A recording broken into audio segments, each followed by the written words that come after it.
Hello అందరికీ జై శ్రీమన్నారాయణ. మేమైతే శ్రీ శ్రీ శ్రీ వాసుదేవ పెరుమాళ్ళు 17వ వార్షిక బ్రహ్మోత్సవాలకి మందస వచ్చామండి.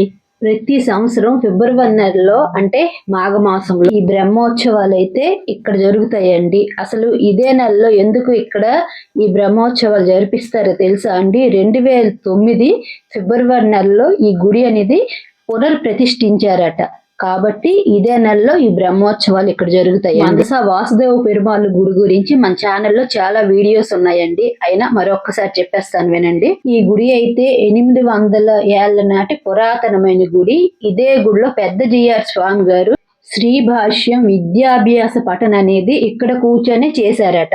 అందుకే చిన్న జిఆర్ స్వామి గారు తన గురువు గారైన పెద్ద జిఆర్ స్వామి గారు విద్యాభ్యాసం చేసిన గుడిని దర్శించుకోవాలని ఇక్కడికి వచ్చి శిథిలమై ఉన్న ఈ స్వామిని చూసి అచ్చం తిరుమల తిరుపతి వెంకటేశ్వర స్వామితో పోలి ఉన్న శ్రీ వాసుదేవ పెరుమాళ్ళ స్వామి విగ్రహాన్ని చూసి దాన్ని తిరిగి పునర్ప్రతిష్ఠించాలని దేవాదాయ శాఖతో మాట్లాడి 2009వ సంవత్సరంలో ఫిబ్రవరి నెలలో ఈ గుడిని పునర్ప్రతిష్ఠించారండి. అప్పటి నుంచి ఇక్కడ బ్రహ్మోత్సవాలు అనేవి ఇదే నెలలో జరుగుతూ ఉన్నాయి. ఇక్కడైతే ఈ బ్రహ్మోత్సవాలు అంగరంగ వైభవంగా కనులకు ఎంతో ఇంపుగా జరుగుతున్నాయండి. తిరువీధుల్లో స్వామిని ఊరేగించి తిరిగి గుడి లోపలికి తీసుకొస్తున్నారండి. స్వామిని ఒకసారి అందరూ దర్శించుకోండి.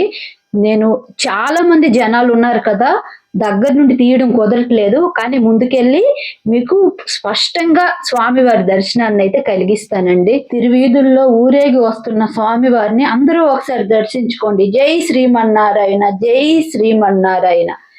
ఇక్కడైతే స్వామి శ్రీదేవి భూదేవి సమేతంగా కొలువై ఉన్నారండి. ఇక్కడ స్వామికి ఊరేగించే విధానం గాని పూజించే విధానం గాని అచ్చం తిరుమల వెంకటేశ్వర స్వామికి ఏ విధంగా జరుగుతుందో అదే విధంగా జరిపిస్తారండి. ఎందుకంటే ఈ గుడిని చిన్నజీఆర్ స్వామి గారు ప్రతిష్ఠించిన రోజు నుంచి ఇప్పటి వరకు అతని ఆధ్వర్యంలోనే వేద పండితులతో వేదాభ్యాసాలు పూర్తి చేసిన పండితులతో మాత్రమే ఇక్కడ పూజలు అనేవి జరిపిస్తారండి. ఇక్కడ వాసుదేవ పెరుమాళ స్వామిని చూస్తే సాక్షాత్ తిరుమల వెంకటేశ్వర స్వామిని చూస్తున్నామా అనేటట్లు అనిపిస్తుంది. ఎక్కడికైనా గుడికి వెళ్ళేటప్పుడు 3 సార్లు 5 సార్లు ప్రదక్షిణ అనేది చేస్తాం, కానీ ఇక్కడ మాత్రం 11 సార్లు ప్రదక్షిణ అనేది చెయ్యాలండి.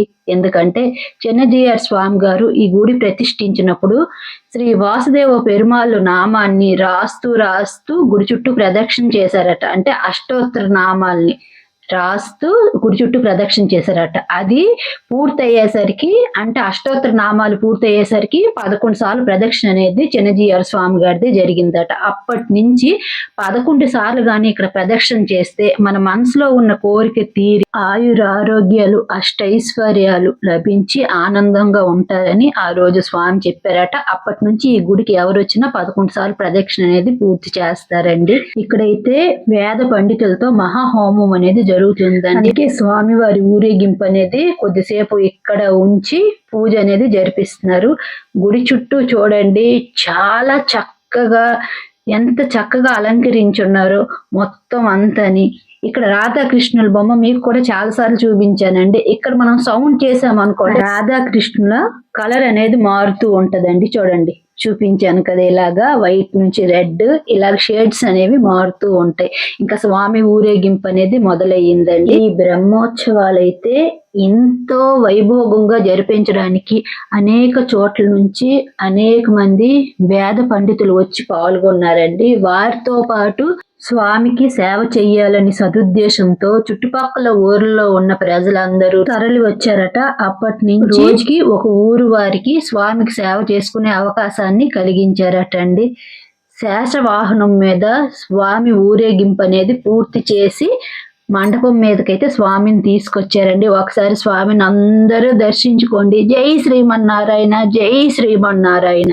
స్వామి వారి ఊరేగింపు పూర్తి చేసుకొని ఆ పల్లకీని అయితే తెచ్చి ఇక్కడ గుడి పక్కన ఉన్న మండపం మీద స్వామిని అయితే కూర్చోబెట్టారండి. ఆ తర్వాత ఆ పల్లకీ మోసిన పండితులందరూ ఆ స్వామి చుట్టూ ప్రదక్షిణ చేసుకొని స్వామివారి తీర్థ ప్రసాదాలను స్వీకరించారు. అలాగే కిందన ఉన్న మేము కూడా స్వామివారికి ప్రదక్షిణ చేసి స్వామివారి తీర్థ ప్రసాదాలను తీసుకొని ఇంకా దర్శనానికి గుడి లోపలికి అయితే బయలుదేరామండి. గుడి బయట లోపల ఎక్కడ ఖాళీ లేదండి.